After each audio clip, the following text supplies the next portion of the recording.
Welcome to the Biz Kidz Podcast. I'm JD Ravalli, your my host, and today we are going to be talking products and coming up with ideas.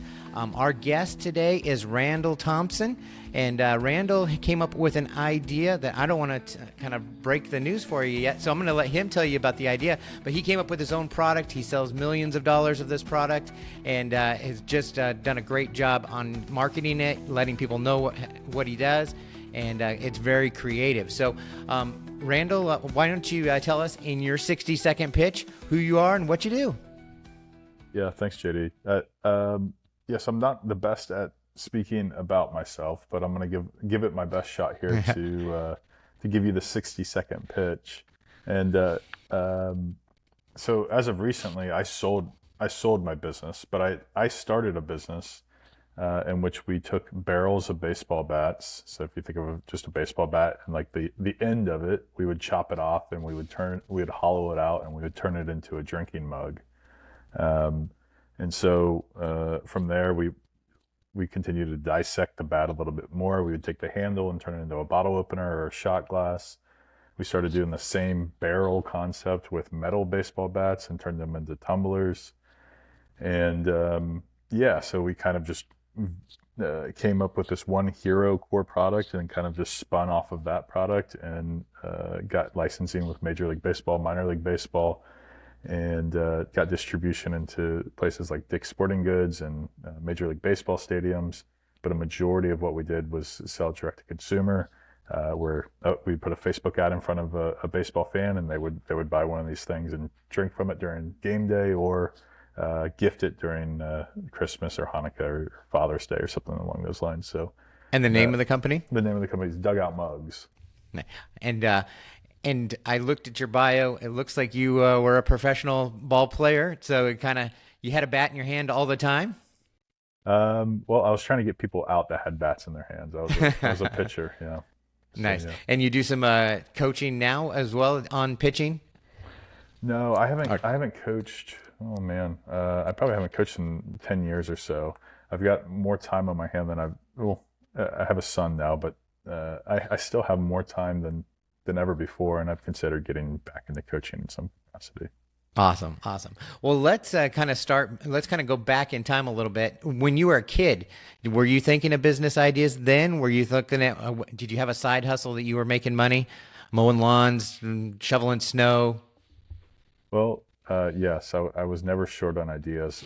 My dad will make jokes that my dad and my mom will make jokes that every day, every other day, I would say, I thought of this thing, or I thought maybe we could do this, or maybe we could do that. So I was definitely, and then in college and high school, I was always the idea guy. I always had concepts for businesses and products.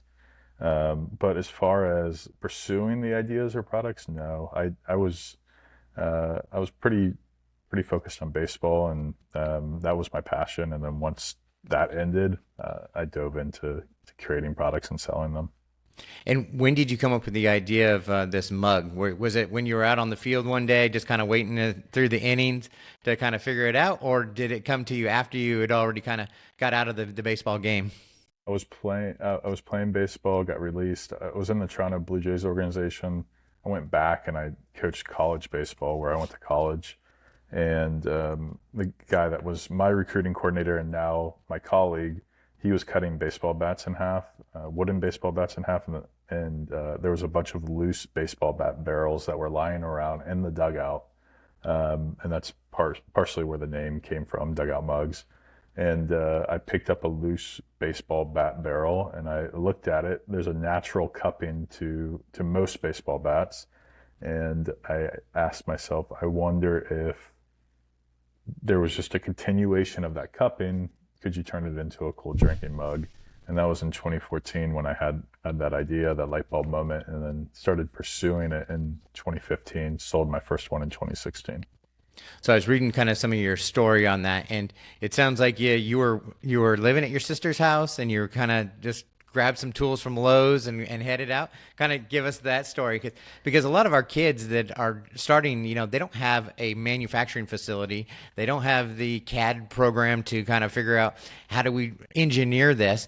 It's a lot of times it's just hit and miss on like, okay, let's try it. I'll make a prototype and see if it works. How did that work for you? Yeah, I think one, I think it's just a good lesson to come from this is simplicity scales. Just you want to at all times you just want to think about how can I make this as simple as possible. So in the process of creating the first dugout mug, I had people that said you need a base on it, you need a handle on it, and I just thought there was something that was cool and authentic about just drinking directly from a barrel of a baseball bat with no modifications. And then later I would realize that it was actually a blessing that I resisted those suggestions because of just how simple it was to manufacture the product. And even though it seems simple, it's still complicated. So even the most simplest things are difficult in manufacturing. So yeah, in the beginning, I bought craft baseball bats. So just baseball bats that are not suitable to use within baseball games.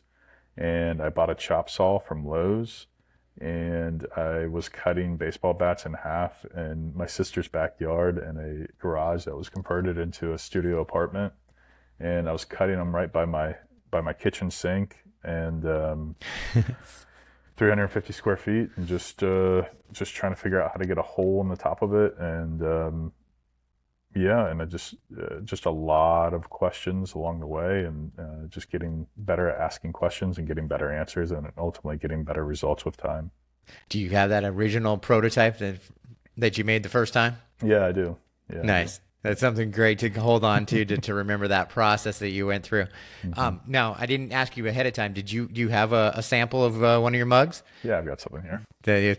And there's some people that on the podcast are just listening, but if you're watching the video on YouTube or anything like that, you can kind of see what it's all about. So that's awesome. So this one, it wrapped around it is the cast from the Sandlot, but then you can see that the center is hollowed out.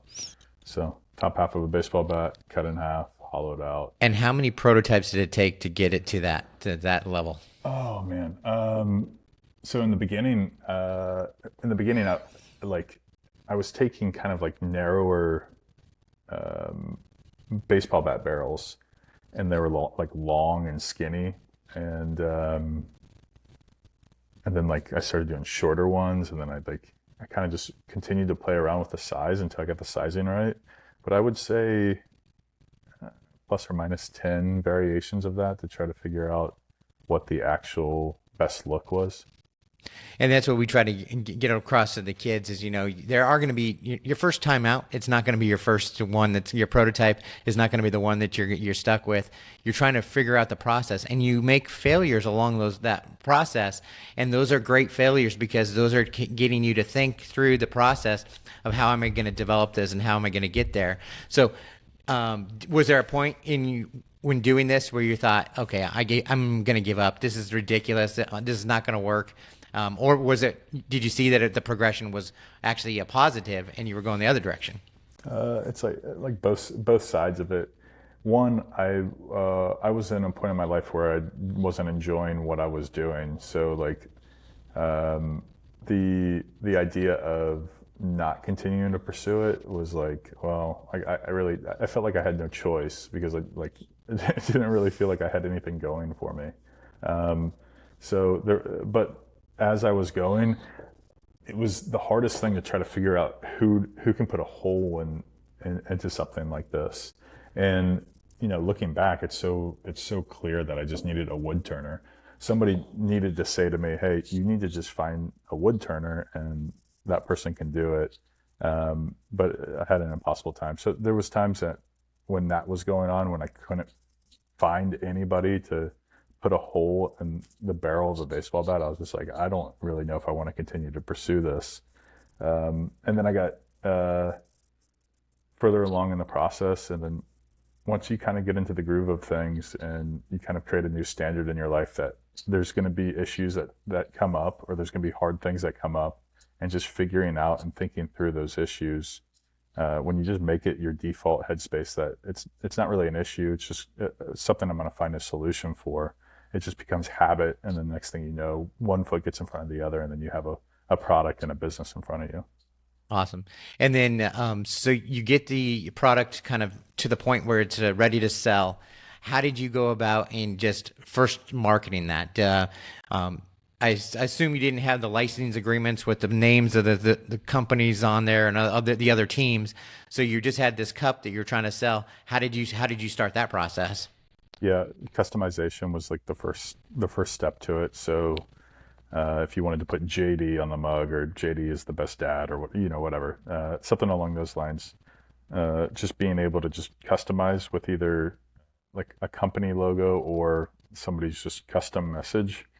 And the way that I initially started to market it was in 2016. So about a year prior, I started noticing like certain ads popping up based on my interests on Facebook, and I was like, oh, this is super intriguing. Whenever the Dugout Mug comes to life, I feel like this would be an opportunity to target people that love baseball and put this product in front of them and sell it to them through e-commerce.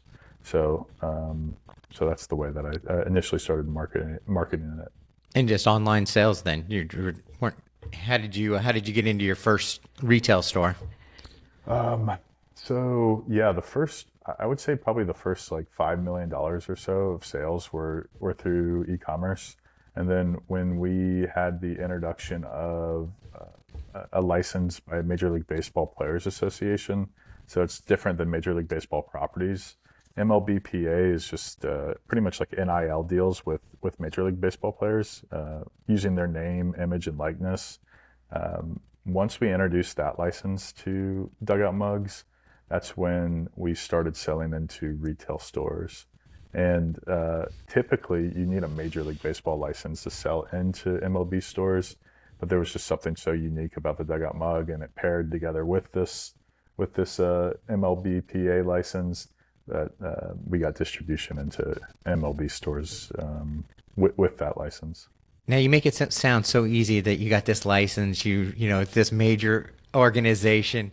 How did it help the fact that you were a professional ball player to get into the organization to be able to talk about that license? Or did you have to hire a lawyer to say, hey, find the people we need to talk to about getting this license agreement together? Well, I think one of like the most important things that I've learned as developing my first products and my first business is that when your products are the USP, like when they're the unique selling proposition, when you're competing against nobody, it makes licensing conversations a lot easier. We went to our first trade show in 2017, and it was about a year and a half of being in business. And it was actually my first time ever being to a trade show, and it was the MLB winter meetings, and a bunch of hard goods products were there. And I walked the trade show floor, and I kind of looked at everything, and I was like, what is all this? Nothing is unique here. Everybody has a variation of a keychain or a coaster or a T-shirt or a hat, or there was nothing unique. And what ended up happening is we bought this 10 by 10 booth, and it was kind of like the coming out party for Dugout Mugs, and which anybody and everybody within baseball, and specifically Major League Baseball, is at this trade show. And we just constantly just had a flow of people into our booth, even to the point where the booths like adjacent to us just had people flowing out of our 10 by 10 booth, and the guy came over and he said, hey, I met my quota for people in my booth because of everybody flowing out of yours. and That's so awesome. That sparked up the conversation of licensing, and it just makes it easier when you have a unique product that people want, and you don't have to fight to the bottom of pricing or cost of goods, and you kind of just have a unique product that people want to put marks on and you can resell. It makes the conversation easier for licensing. So back to manufacturing. So after you kind of got you figured out the system of how to make these, were you making them in the beginning to yourself one by one, or did you automatically go to like a manufacturing facility where they were the ones actually producing them? Yeah. So in the very beginning, the first order that I ever made was from a manufacturer in the Northeast, and it was for 100 mugs. Then I moved to another manufacturer and ordered 500 mugs, and I ordered 1,000 mugs. I've always, there's kind of three major parts to the operation. The major wood turning part has always been done by a manufacturer somewhere in the Northeast. And then the other two major parts have been in Florida. But yeah, since the beginning, I've worked with wood turners. Um, did not actually physically make these myself. Okay. Okay. There's a lot of times, when you're trying to get those prototypes and you're making the first couple hundred yourself, it can take up a lot of your space in the house. But yeah. And so as you got bigger, now your manufacturing, did it have to go to different manufacturers each time that the orders got bigger? Could they not handle like that? Or was it a pricing that you're trying to figure out who's going to give me the best price on and turning these out? No, it actually worked itself out pretty well, in which we ended up finding a manufacturer that just had buy-in into what we were doing. As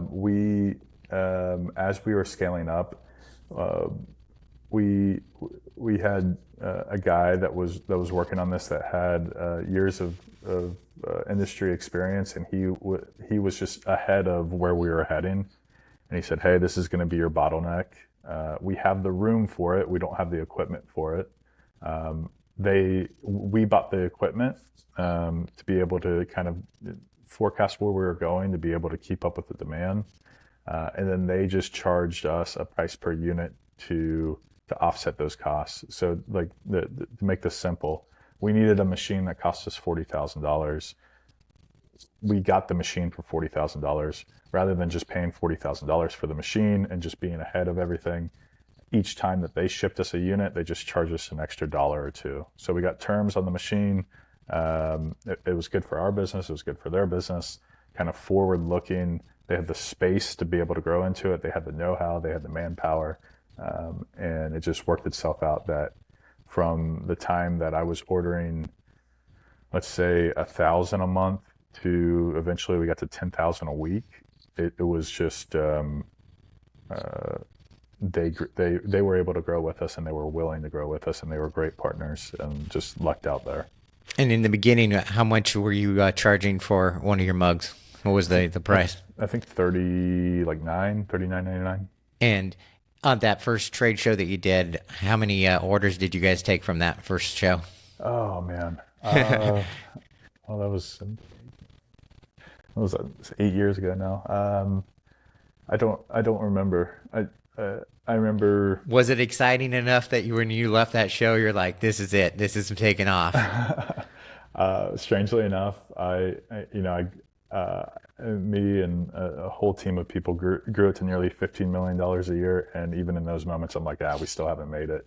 15 million a year. Yeah, there was. Wow. Yeah, there was kind of a sickness inside of me that I never really not that it wasn't enough, but I always thought it was going away, and it was good to keep me motivated, but it was also exhausting. So I'm still waiting for that moment where I go, okay, yeah, this is it. We've made it. But and that's entrepreneurship. If you have that entrepreneurship gene, there's something about it. Like you hit one of the obstacles or made it over an obstacle, but you're always like going for another one or trying to like push yourself to even do better. And so I think that's just kind of part of being an entrepreneur. Yeah, and I think the next thing that I build, I think I'm going to try to just get rid of that gene. I'm gonna kind of just model things out, forecast things out. I'm gonna say this is the level I want to get it to, and if it's bringing in this, I'm good. I'm not gonna sweat trying to grow it just to grow it. And did you patent the product? Yeah, I think I have like 4 or 5 patents, and yeah. So how long does the patent process take to like get that go through, submit it, and have them come back and say yes, this is something that's unique? Roughly 2 years to issue. Holy cow! Okay. Yeah. So you kind of have to apply for a while. Yeah, you can apply, and then you can kind of use like it's pending as like a point of leverage with anybody that maybe kind of shows up on the scene and starts doing it. It doesn't have nearly as like sharp as teeth as actually having an issued patent. But yeah, it's and what I've realized is like patents are good for just like billable hours for attorneys to argue. It's like somebody's infringing, and you're like, hey, they're infringing, and they're like, yeah, but it's not so black and white. There's so much gray here, and it's like, however many thousands of dollars later on attorney fees, and then you finally come to a settlement. So it's not a perfect system, but there is ways. It is good to have a patent when you're doing something unique. It does create a moat, and it does create value for your business for sure. So have you had copycats? So people that have tried to do the same thing, and did you have to send the lawyers after them? I assume. Yeah. It was a constant battle. and that's what we try to tell the kids too. There's always going to be copycats, no matter what kind of business you're doing. There's some things you just cannot patent. Like you said, at that trade show, everybody else is doing the same keychains. They're doing the same T-shirts. They're making it a little bit different. They're putting the logo on the back instead of the front. Whatever it may be. But you have to just realize you just keep on pushing forward, and you have your idea, make it unique, make it different, and stand out, and promote your product as being that unique difference. It's great advice. So you sold the business now, and what's the next venture for Randall? Are you off or can you say? I am nothing solidified. I've got some things floating around in my mind, and I kind of swore off business after I sold the last one. And then I'm not so sure that's going to be the case. I'm getting the itch again, and kind of recalibrated, and just feeling more like myself now. And I'm eager for the next thing. I'm not 100% sure what it is though. And so what advice would you give kids that have a product idea, that are kind of just venturing into this and starting off? What would you tell them about getting started? Yeah, just start. I think that I think a lot of people that haven't done it before expect that people are going to just have the answers for them, and the only way that you're going to get the answers is if you go through the motions. So my advice would be to stop taking advice, especially if you're just beginning. Just start asking yourself questions, and turning I don't knows into I gotta knows. And the more of those you can string together and actually get the answers to things, the closer you will be to being in business. So seek less advice and just get to work. That would be my advice. When we first started this organization, we had a young man that was making his own cookies. He actually created a sugar-free cookie so his dad that's diabetic could enjoy the cookies with. And he was blowing up, and he was just killing it with his. And then he got into baseball, and he was always too busy playing games and going to practice that he hasn't been back to an event. So someday that hopefully he'll come back. But he chose baseball over his cookie business. But he was making good money there at the beginning. So nice. And we see all kinds of different business ideas. We have kids that make dog leashes to dog products, dog cookies, candles, bracelets, you name it. We've seen all different types of things. And what we just want to do is help kids kind of walk through that process of how to do this and not get discouraged when things don't work out the first time, to kind of figure it all out. So, well, we appreciate you being here on the Biz Kidz Podcast. If you want to get your kids involved in the Biz Kidz, we are nationwide. We have an online hub where kids can get training and mentorship. Follow us at bizkidsusa.org, and you can find out more information. Randall, thank you for coming out and telling us your story today, and we're looking forward to checking out Dugout Mugs and kind of seeing your products online. So, and let us know when you launch your next big thing. We'd love to kind of follow you and see what you're doing. So, thanks for being here. Yeah, thank you.